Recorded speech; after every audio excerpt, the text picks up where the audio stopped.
मित्रांनो, आज आपण पाहणार आहोत स्वार्थी मित्र ही गोष्ट. एका गावात राम आणि श्याम नावाचे दोन मित्र राहत असतात. त्यांची मैत्री चांगली घनिष्ठ असते. एकदा ते जंगलात फिरण्यासाठी जातात. जंगलात गेल्यावर आपल्या समोर काही संकट आले तर एकमेकांची साथ देऊ असे सांगून ते पुढे प्रवासाला निघतात.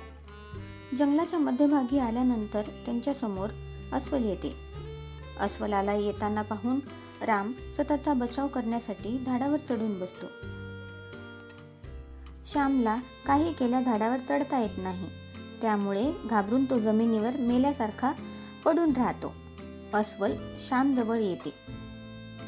त्याला हुंगू लागतो. तो बराच वेळ श्याम जवळ असतो. झाडावर बसलेल्या रामला वाटते की अस्वल श्यामच्या कानात काहीतरी सांगत आहे. अस्वल काही हाती न लागल्याचा विचार करून तेथून निघून जातो. अस्वलाला जाताना पाहून राम झाडाखाली उतरतो.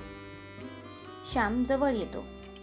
त्याला विचारतो, श्याम, तुला अस्वलाने कानात काय बरे सांगितले?